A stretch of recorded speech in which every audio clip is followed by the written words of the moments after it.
আল্লাহ বলেন আমি কখনো বান্দাকে কষ্ট আর মুসিবতের পরে সুখ এনে দেই। আবার আল্লাহই বলছে আমি কখনো বান্দাকে সুখ আর আনন্দ আর ফুর্তির পরে দুঃখ এনে দেই। কোরআন শরীফে আছে আল্লাহ বলছেন আমি মানুষের অবস্থা দিন বদলাই, আমি আল্লাহ সময় বদলাই, সময় বদলাই। আল্লাহ বলেন আমি সময় বদলাই, আমি ঋতু বদলাই, আমি সময় বদলাই। একবার রাত আনি আবার দিন আনি, একবার আলো আনি আবার অন্ধকার আনি, একবার রোদ আনি আবার বৃষ্টি আনি, একবার সকাল বানাই আবার বিকেল বানাই, একবার দুপুর বানাই আবার রাত্রি বানাই। ঠিক তেমনি ভাবে প্রতি মুহূর্তে যেহেতু আমি আমার এই পৃথিবীতে অবস্থার পরিবর্তন করছি, তাহলে ইমানদার মনে রেখো, ঘাবড়ায়ও না। ইমানের বিজয়, কালেমার বিজয়, ইসলামের বিজয়, আল্লাহর দ্বীনের সম্মান, উলামা, দ্বীনওয়ালা, কোরআনওয়ালা, সিজদাওয়ালাদের সম্মানের দিনও খুব কাছায় গেছে ইনশাআল্লাহ। তোমরা গুনাহ ছাড়ো, অসভ্যতার সীমা ছাড়ায় যাচ্ছ তোমরা। 24 ঘন্টায় তাদের এক ওয়াক্ত নামাজ পড়তে মন চায় না, নাফরমান সন্তান, মনে রাখিস সীমা ছাড়ায় যাচ্ছ। 24 ঘন্টা যারা নারী ছাড়া, ছবি ছাড়া, মোবাইলের উলঙ্গ দৃশ্য ছাড়া যাদের রাত কাটে না, দিন কাটে না, নাফরমান, মনে রাখিস সীমা ছাড়ায় গেছে। এটা বাড়াবাড়ি, বাড়াবাড়ি, এটা বাড়াবাড়ি। দিবানিশি যারা মদের আড্ডায়, নেশার আড্ডায়, মনে রাখিস নাফরমান, সীমা ছাড়ায় গেছে। ঠিক হবে না এটা।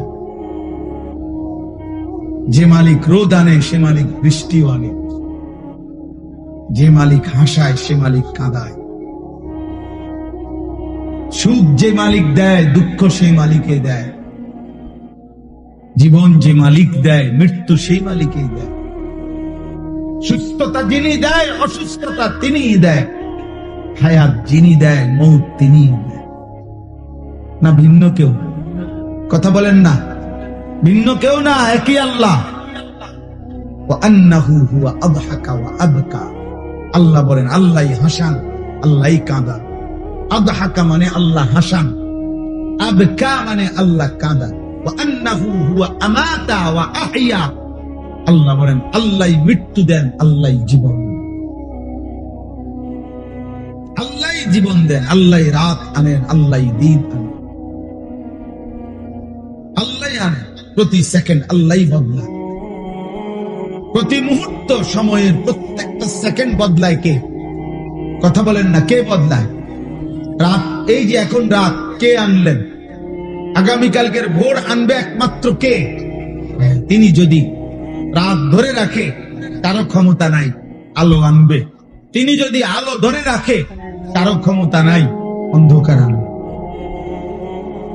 বলো ভাই, আফসোসের বিষয়, আফসোসের বিষয়। আব্বা এশার নামাজের টাইম হয়েছে, এই সময়ও যে ছেলেগুলো এখানে দাঁড়ায় ছিল, এমন অসভ্য বেয়াদব কেমনে হইল আব্বা? মুসলমানের ঘরে এত বড় বেয়াদব সন্তান কেমনে হইল? বাবার অপমান তুমি, মায়ের অপমান। নামাজ চলতেছিল, এখন ওয়াজ শুনতে আসছে। কি ওয়াজ শুনবা আব্বা?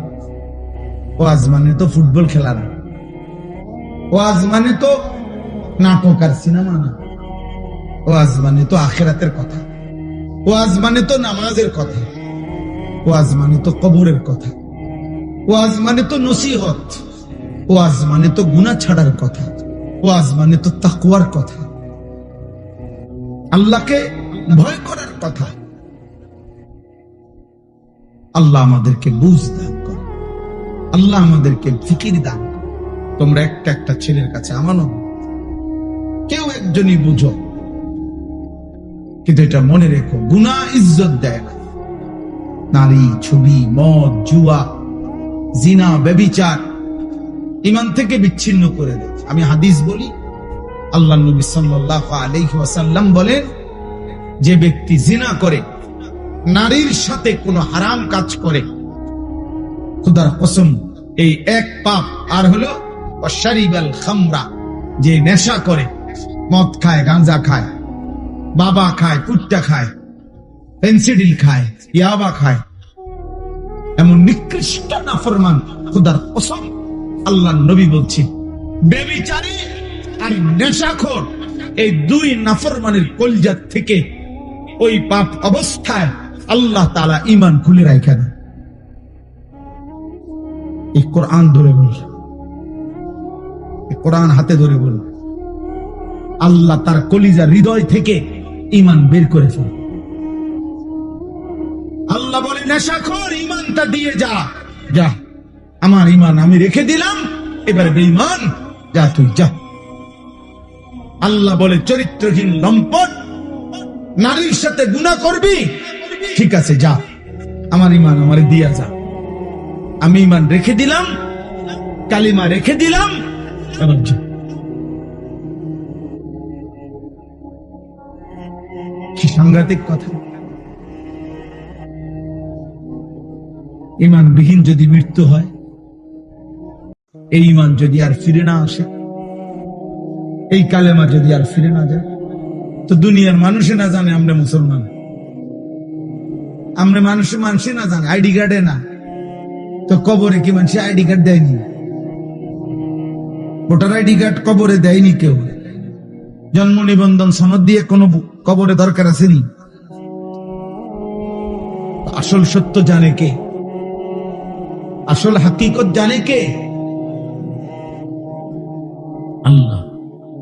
এজন্য কুরআনুল কারীমে আল্লাহ বলছে, বান্দা কোরবানি তো করছো সবাই, কিন্তু আসমানে পৌঁছছে কোনটা সেটা তো আমি আল্লাহ তাআলা বলে দিয়েছি।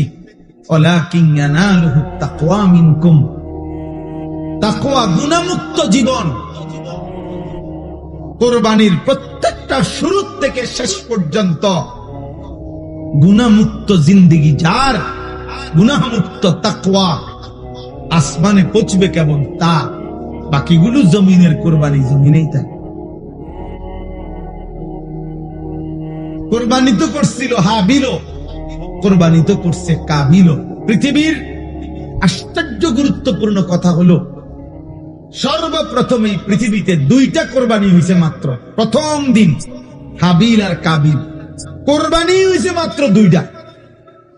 প্রথম দিন, সর্বপ্রথম, সেই প্রথম দিনের দুইটা কোরবানির মধ্যেই আল্লাহ বলছে কোরআনে, ফাতুকুব্বিলা মিন আহাদিহিমা ওয়া লাম ইউতাকাব্বাল মিনাল আখার। একটা কোরবানি কবুল হলো, একটা কোরবানি কবুল হলো না। তাহলে মাত্র কোরবানি হয়েছে দুইটা, ওইখানেই আল্লাহ একটা বাদ করে দিছে, সেই প্রথম দিনে একটা ফেলে দিছে। আল্লাহ বলছে কবুল হয় নাই একটা, তো সেখানেই আল্লাহ বলে দিছে, ইন্নামা ইয়াতাকাব্বালুল্লাহু মিনাল মুত্তাকিন। শোনো বান্দা, কিয়ামত পর্যন্ত কেউ কোরবানি কবুল হবে তার তাকওয়া থাকবে। কোরবানি কবুল হবে কার বলেন? বলেন না সবাই, বলেন কার? তাকওয়া থাকবে। তাকওয়া মানে গুনাহমুক্ত জীবন। তাকওয়া মানে কি বলেন? গুনাহমুক্ত জীবন। গুনাহমুক্ত জীবন, গুনাহমুক্ত। কি কি গুনাহমুক্ত? এক নাম্বার, সম্পদ গুনাহমুক্ত। এজন্য সুদখোরের টাকায় কোরবানি হয় না, ঘুষখোরের টাকায় কোরবানি হয় না, কিস্তিখোরের টাকায় কোরবানি হয় না, প্রতিদিন বাজারে ব্যবসা করে যে ওজনে কম দেয়, এই হারামখোরের টাকায় কোরবানি হয় না। মানুষকে নিয়মিত যে ঠকায়, প্রতিনিয়ত প্রতারণা করে, অবৈধ উপার্জন করে, হারাম রোজগার করে, এই হারামখোরের এই টাকায় কোরবানি আদায় হয়। গোস্ত সিদ্ধ হয়, গোস্ত কি হয়? সিদ্ধ হয়। রুটি দিয়ে খাওয়ান যায়, এটার সমস্যা নাই। রুটি দিয়ে তো ঝোলও খাওয়া যায়, গরুর গোস্ত খাওয়া যায়, মুরগির গোস্ত খাওয়া যায়, রুটি দিয়ে খাইতে অসুবিধা নেই, হেটার লাগে আটকাইতো না। চুলা জিড়াই দেন, পাত্র চুলা দিলেও সিদ্ধ হয়ে যাবে। বুঝেন না? পাত্র দিলেও এটা কি হয়ে যাবে? নরম হয়ে যাবে। পাত্র নরম হয় না আগুনের মধ্যে, নয় চুন বানায় কি দিয়া? পাত্র দিয়েই তো বানায়। আমি নিজ চোখে দেখছি, সুনামগঞ্জ ছাতক চুনের ফ্যাক্টরি, এরকম বড় বড় পাথর, এগুলাই ভাঙ্গা ভাঙ্গা, এগুলাই কি হয়? চুন বানায়। পাথর এই আগুনের মধ্যে গলে গলে নরম হয়, এগুলোর মধ্যে মেডিসিন কেমিক্যাল দেয়, তো এরপরে চুন হয়। এই জন্য মূলত যে চুন খায় সে পাথরে খায়।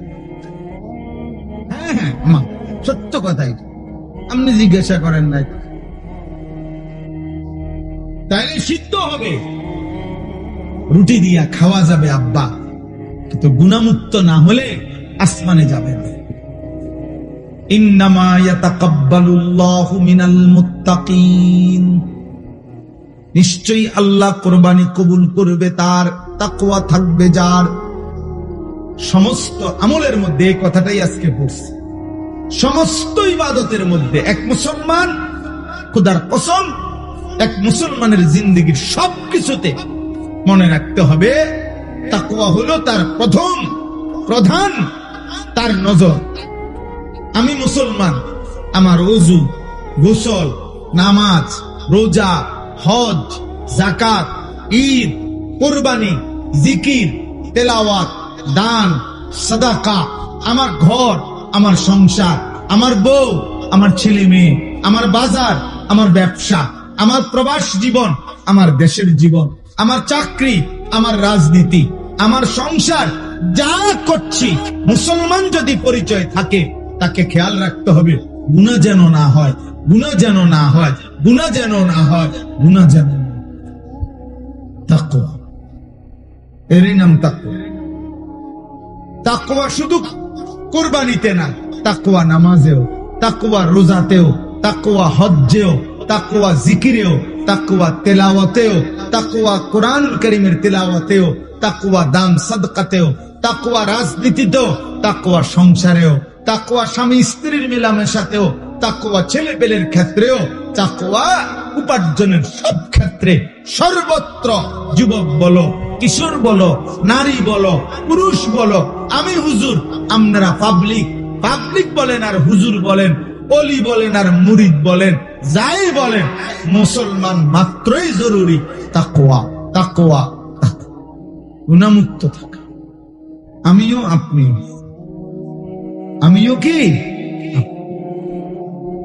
হুজুরও পাবলিকও, বক্তাও শ্রোতাও, ছোট বড় সবাই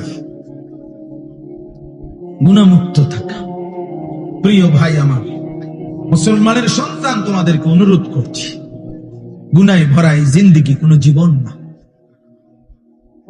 এটা কোন জীবন না রে আব্বা। নারী, ছবি, মদ, জুয়া, চুরি, ডাকাতি, জিনা, ব্যভিচার, গান, বাদ্য, অশ্লীলতা, সুদ, ঘুষ, কিস্তি, হারাম রোজগার, এটা কোন মুসলমানের জীবন না। এই জীবন হাইওয়ানের জীবন, এই জীবন পশুর জীবন, এই জীবন চতুষ্পদ জন্তুর জীবন। রাগ করলো এটাই কথা, অভিমান করলো এটাই কথা, এটাই সত্য।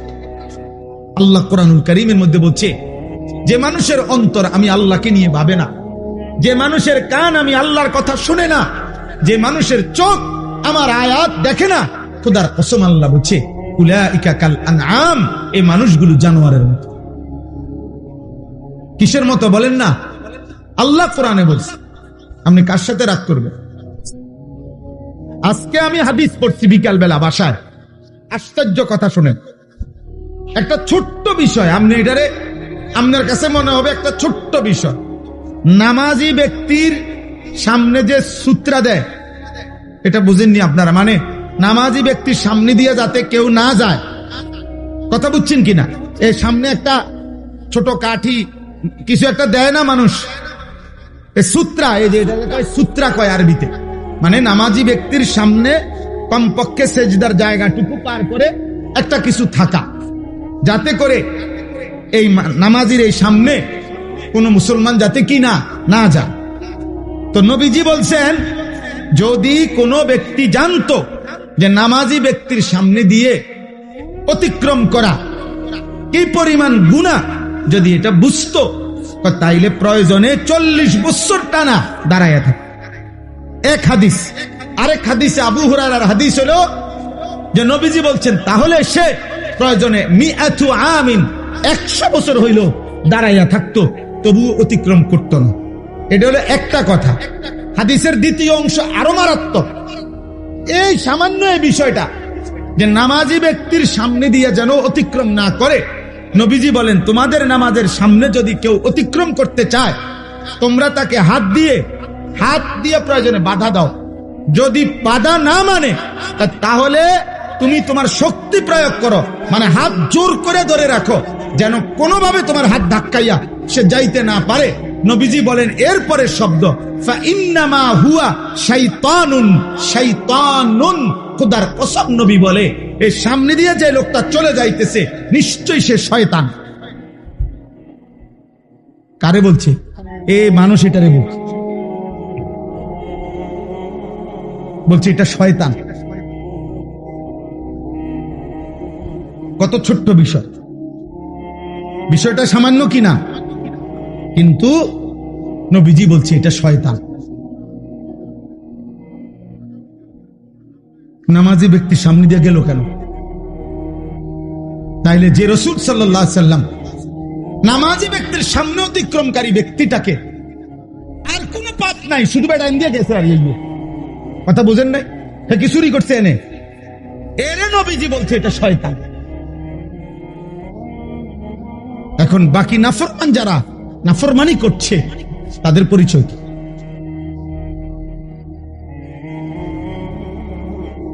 তাদের পরিচয় কি? নাউযুবিল্লাহ।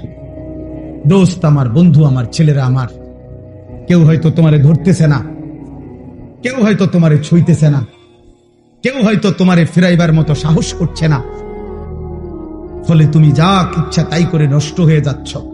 কিন্তু শেষ পর্যন্ত তো কেউ রে ছাড়াই তুমি কবরে যাইবা। একাকী সেদিন তুমি কেমনে শুনবে? কেমনে শুনবে? এই জন্য আজকে এটাই আমার বক্তব্য। আমি কোরআনুল কারীমের যে আয়াতটা পড়ছি সূরা আলে ইমরানের 4 নম্বর পারা 3 নম্বর সূরা 102 নম্বর আয়াত, আল্লাহ তাআলা বলছেন, হে ঈমানদারগণ, ইত্তাকুল্লাহা হাক্কা তুকাতিহ, তোমার সবটুকু সাধ্য দিয়ে, তোমার সবটুকু সামর্থ্য দিয়ে ঈমানদার মুমিন আল্লাহকে ভয় করো, তাকওয়া অবলম্বন করো, গুনাহ থেকে বাঁচো, গুনাহ থেকে বাঁচো, গুনাহ থেকে বাঁচো, গুনাহ থেকে বাঁচো। সবটুকু সামর্থ্য দিয়ে তুমি যুদ্ধ করো, তুমি প্রাণপণ লড়াই করো, তুমি সর্বোচ্চ হিম্মত করো যে আল্লাহ আমি বেঁচে থাকতে জেনে বুঝে আমি আপনার নাফরমানি করব। আল্লাহ বলছে, বান্দা এটা তোমার কাছে আমার চাওয়া, কারণ তুমি মুমিন। ইয়া আইয়ুহাল্লাযীনা আমানু, তুমি মুসলমান। তুমি হিন্দু হইলে আমি বলতাম না, তুমি ইহুদির বাচ্চা হইলে তোমার আমি বলতাম না, তুমি খ্রিস্টান হইলে আমি বলতাম না, তুমি বৌদ্ধ হইলে আমি বলতাম না, তুমি যদি বলতা তুমি মুরতাদ, নাস্তিক, বেঈমান, আল্লাহ বলে তাইলে আমি তোমারে বলতাম না, কিন্তু তুমি বলছো তুমি মুসলমান, এই জন্য তোমাকে বলছি। এখন আমরা যারা এখানে দাঁড়ায়া বসে আছি আমরা নিজেকে মুসলমান বলি তো? কথা বলে না? ছেলেরা বলো না তোমরা মুসলমান? সবাই বলো তো। তোমাদেরকে আল্লাহ বলছে ইত্তাকুল্লাহা হাক্কা তুকাতিহ, ভয় করো। আল্লাহকে ভয় করা মানেই হলো গুনাহ ছেড়ে দাও। আল্লাহকে ভয় করার প্রথম তরজমা গুনাহ বর্জন করো। এই জন্যই তো বলছে আল্লাহ, যদি গুনাহই ছাড়তে না পারো বান্দা, আমার ঈমান আমারে দিয়া দাও, লাগবে না, যা। তোমার মতো 2-4 জন নষ্ট মানুষ ঈমানদার না হইলেও আমার আখিরাতে অসুবিধা হবে না, আমার জান্নাতেও লোকের ঘাটতি হবে না। এই জন্য নবীজি বলছে যে মদখোরের কলিজার থেকে, নেশাখোরের কলিজার থেকে আল্লাহ ঈমান রাইখা দেয়, দিয়া যায়।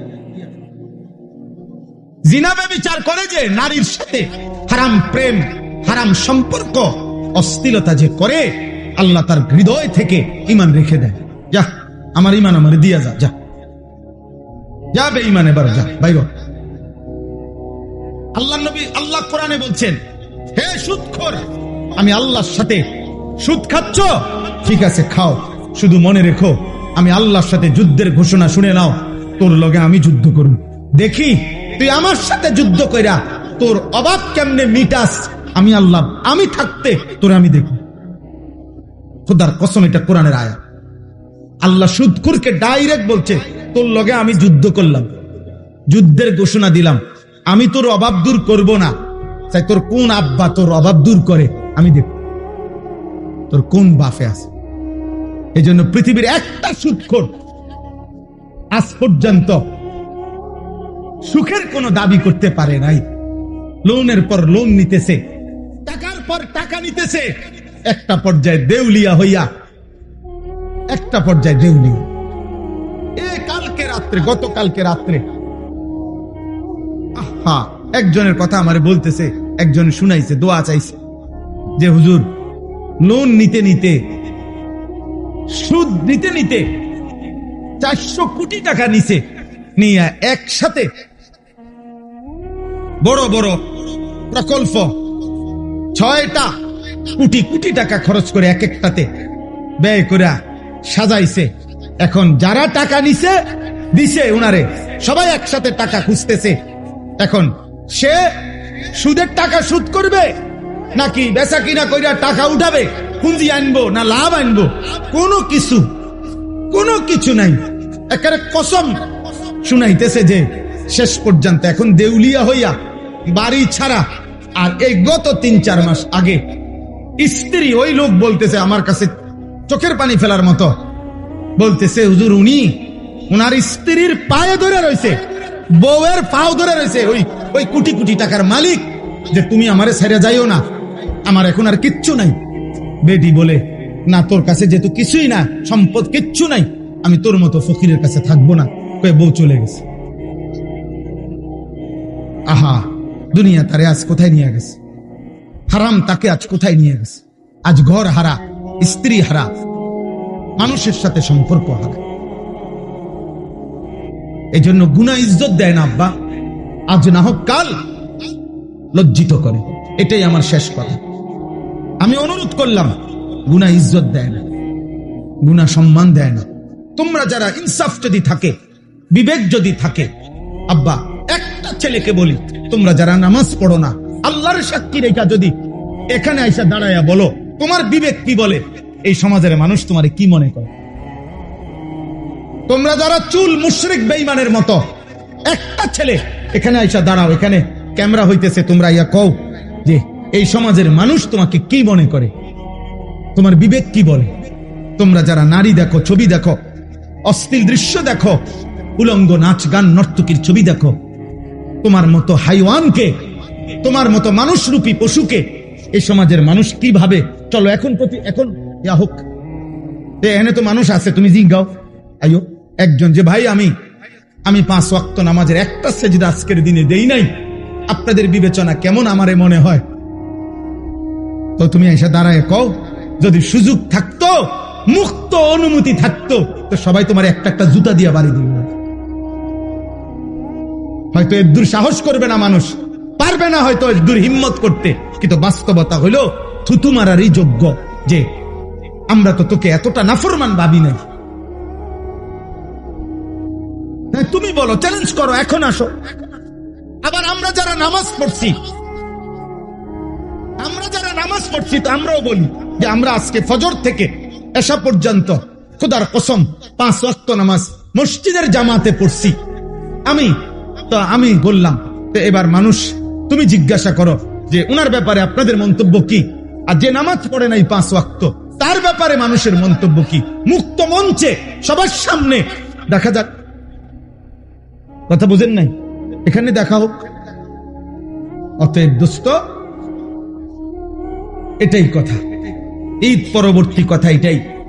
কোরবানির ঈদ বলি আর রোজার ঈদ বলি, রমজান বলি আর হজ বলি, নামাজ বলি আর সেজদা বলি, সমস্ত ইবাদতের টার্গেট আমার জীবনে যেন তাকওয়া আসে। আমার জীবনে যেন কি আসে? তাকওয়া। গুনাহমুক্ত জীবন, আল্লাহকে ভালোবাসা, গুনাহকে বর্জন করা।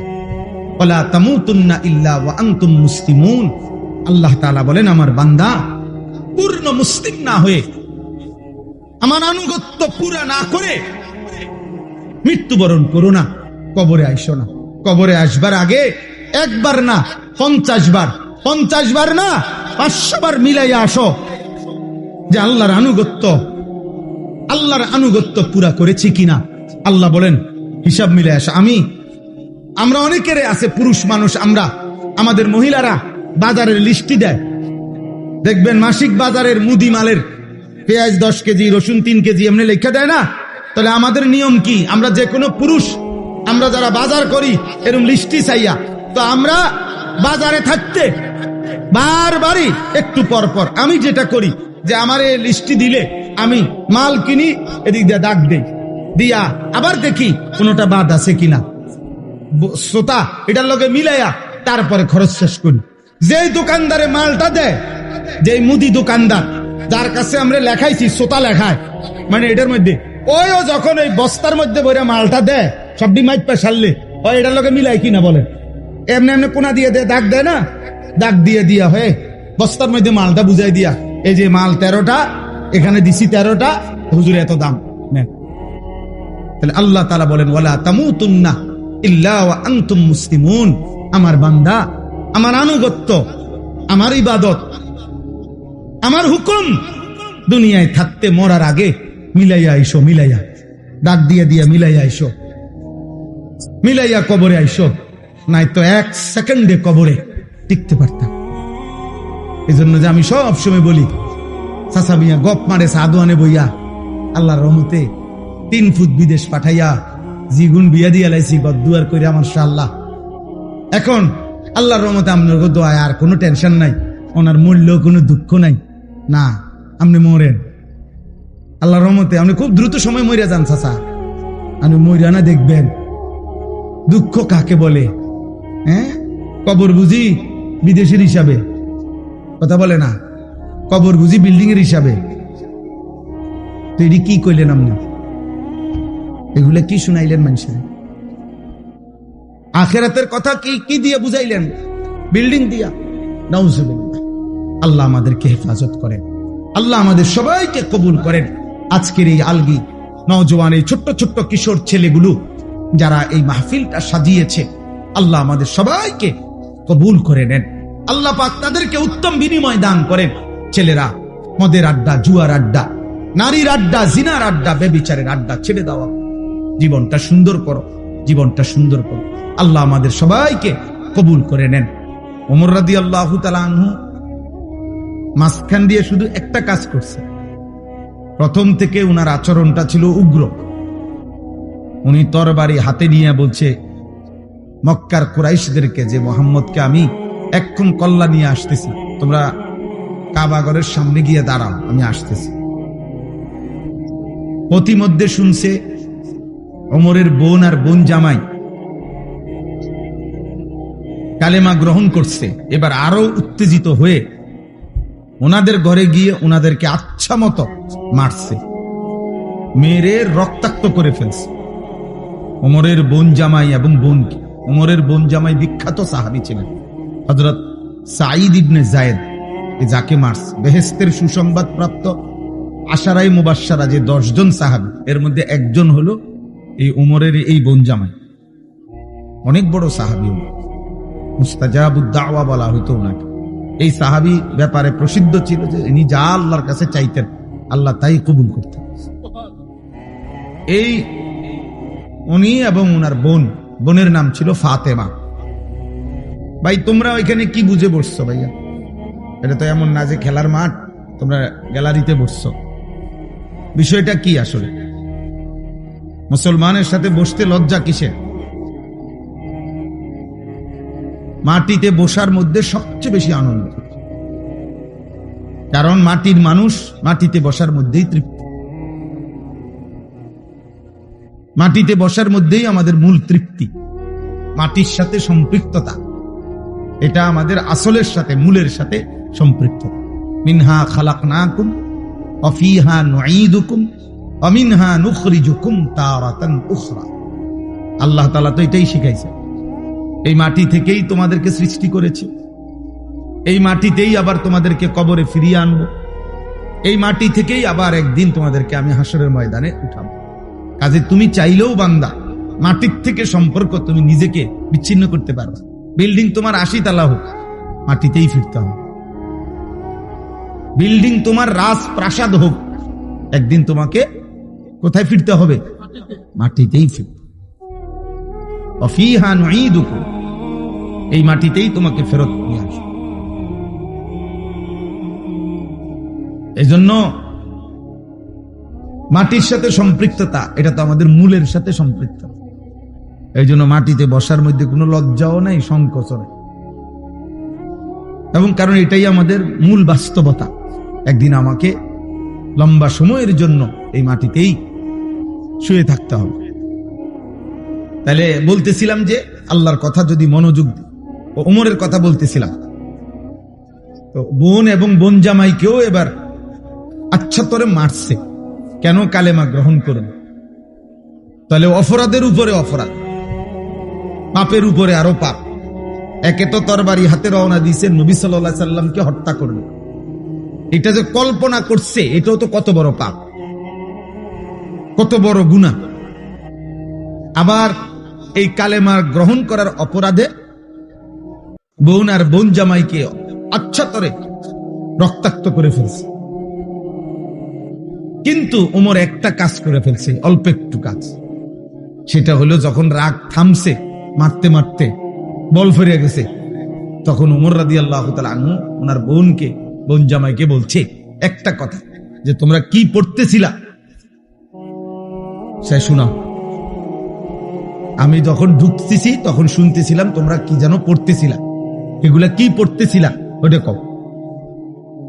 এ আরশে আজিমের মালিক আল্লাহ তাআলা বলে, বান্দা ওমর, এটুকু আগ্রহ দেখাইছ আমার কোরআন শুনবার জন্য, যা হেদায়েত দিয়ে দিল।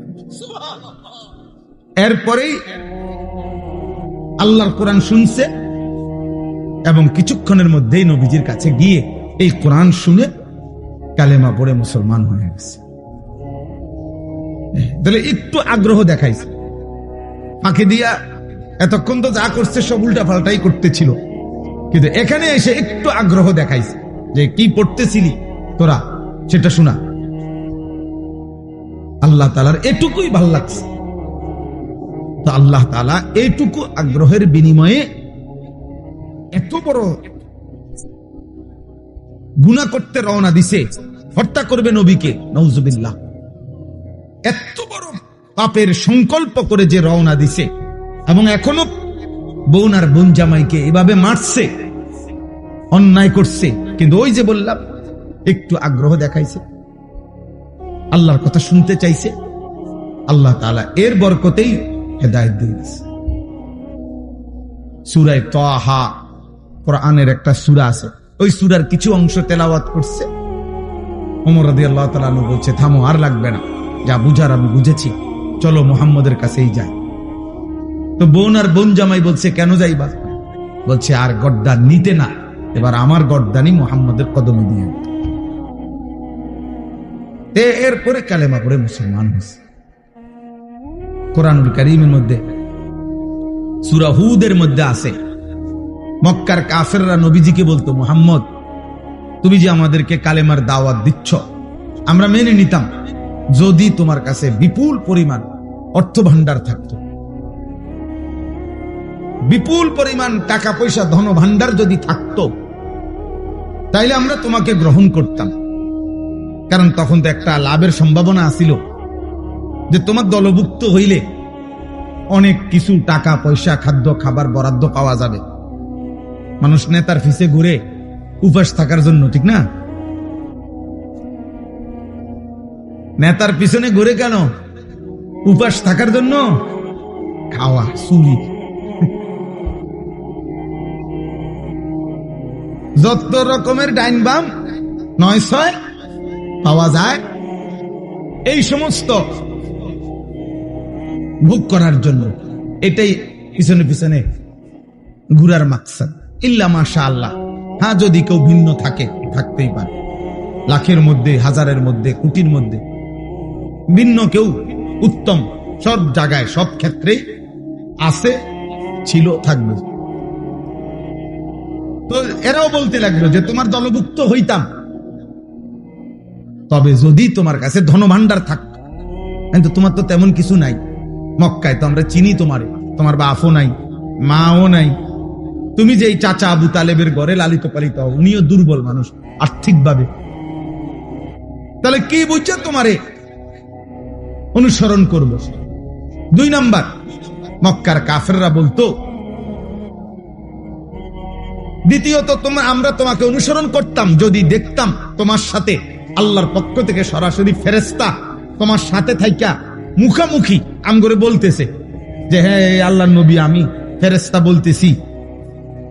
এরকমও যদি আমরা ডাইরেক্ট দেখতাম ফেরেশতা বলতেছে তোমার পক্ষে, তাইলেও অনুসরণ করতাম। কিন্তু এইটাও তো দেখি না, সম্পদও নাই,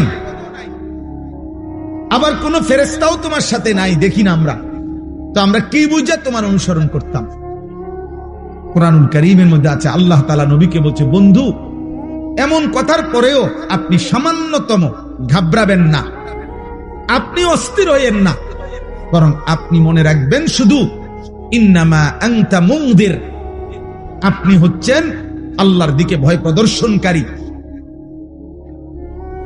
আপনি ইন্নামা আনতা নাযীর, আপনি ভয় প্রদর্শনকারী। আপনার দায়িত্ব জাহান্নামের ভয় দেখানো, আপনার দায়িত্ব কবরের ভয় দেখানো, আপনার দায়িত্ব আখিরাতের ভয় দেখানো, আপনার দায়িত্ব আল্লাহর ভয় দেখানো।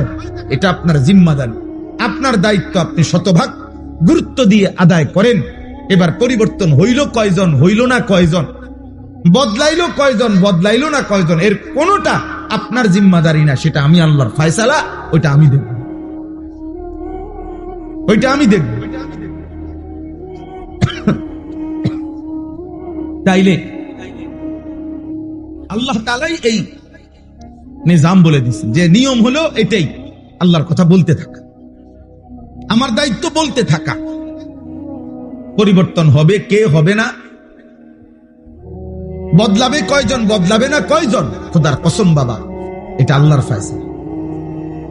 এই জন্যই যে তোমরা যারা নামাজ পড়ো না, তোমরা যারা গুনার মধ্যে লিপ্ত আছো ছেলেরা, তোমাদের কারো পরিবর্তনই আমার হাতে না, আব্দুল কাদের জিলানীর হাতেও না,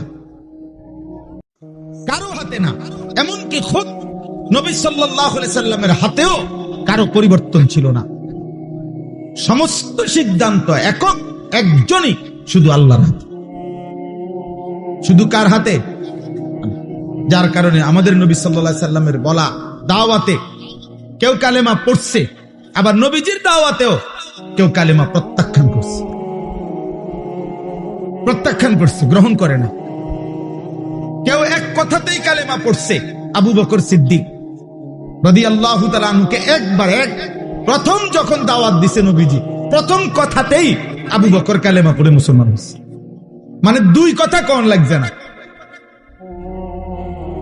আবার কাউকে 23 বছর পুরা বুঝাইছে, নবীজি সাল্লাল্লাহু আলাইহি সাল্লামের ইন্তেকাল পর্যন্ত 23 বছরেও ওই নাফরমান কালেমা গ্রহণ করে না, বরং 23 বছরে বিরোধিতা করে গেছে।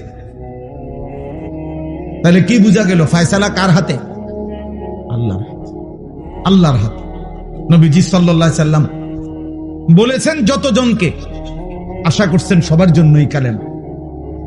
নবীজি একজন উম্মত কালেমা ছাড়া থাকুক, নবীজি সাল্লাল্লাহু আলাইহি সাল্লাম 1 সেকেন্ডের জন্য এটা চায় নাই।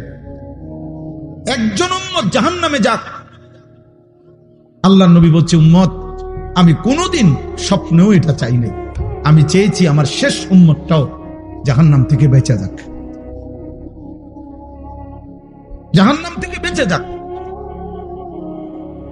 নবীজি বলছে আমি তো চূড়ান্ত খুশি হব সেদিন আমার আল্লাহর নিকটে আমার শেষ উম্মতটাকেও জাহান্নাম থেকে বাঁচাইতে পারবো যেদিন। এইভাবে নবী সাল্লাল্লাহু আলাইহি সাল্লামের আগ্রহ ছিল। ফালাআল্লাকা বাখিউন নাফসাকা আলা আথারিহিম, ভাইয়া না বসলে ফায়দা হবে না, এই দাঁড়াইয়া থাইকা লাভ হইতো না আর কি, বলে নিলাম আর আপনি বুঝতেন না। দাঁড়াইয়া ওয়াজ কলিজায় ঢোকে না, তামসা সাউন্ড যায় শুধু, আর যাইবার সময় চটফুটি খেয়ে যাবেন গাড়ি।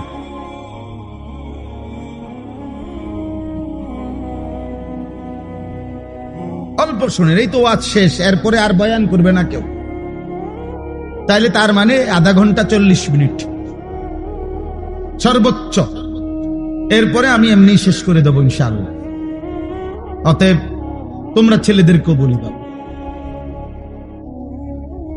তাহলে আমার কথা এটা, নবীজিকে আল্লাহ বলছে বন্ধু ফালা আল্লাকা বাখিউন নাফসাক, মানুষগুলো ঈমান আনতেছে না, পরিবর্তন হচ্ছে না, গুনাহ ছাড়তেছে না, আল্লাহর নাফরমানি ছাড়তেছে না, এই অস্থিরতা পেরেশানিতে আপনি কি মরে যাবেন নাকি? মানে নবীজির অস্থিরতা এত বেশি ছিল যে খুদ আল্লাহ তাআলা নবীজিকে সান্ত্বনা দিছে, বন্ধু আহার একটু থামেন, একটু বিশ্রাম করেন, আপনি তো দেখতেছি মরে না যাবে। বলতে বলতে কানতে কানতে উম্মতের জন্য নবীজির কান্না আল্লাহ থামাইছে, নবীজির পেরেশানি আল্লাহ থামাইছে, নবীজির অস্থিরতা মহান আল্লাহ তাআলা থামাইছে। কোরআনে আছে আল্লাহ তাআলা বলছে ফা ইন্নাল্লাহা ইউদিল্লু মান ইয়াশা ওয়া ইয়াহদি মান ইয়াশা ফালা তাযহাব নাফসুকা আলাইহিম হাসারাত। দোস্ত এদিক সেদিক তাকায়েন না, শ্রোতা আসলে আরো ছেলেরা আসবে, কেউ বসবে, প্রত্যেকের যদি আমনে চোখে তাকায়া দেখতে হয় বুঝতেন না। এখানে আসুক হাতি আসুক নলে মানুষ আসুক, বুঝেন না কথাটা? যেই আসুক ওর মতো আসুক, মানুষ হোক আর হাতি হোক, এটা দেখার কিছু নেই। মনোযোগ চাই, আমি তো এটাই বুঝাইতে চাইতেছি। মনোযোগ জরুরি, আগ্রহ জরুরি, আল্লাহর কথার প্রতি আগ্রহ জরুরি। সাহাবায়ে কেরাম বলেন আমরা যখন নবীজির কথা শুনতাম মনে হইতো যেন আমরা গাছের ডাল, এরকম মজবুত মোটা ডাল, যে ডাল নড়ে না এক সেকেন্ড, এরকম গাছের ডালের মতো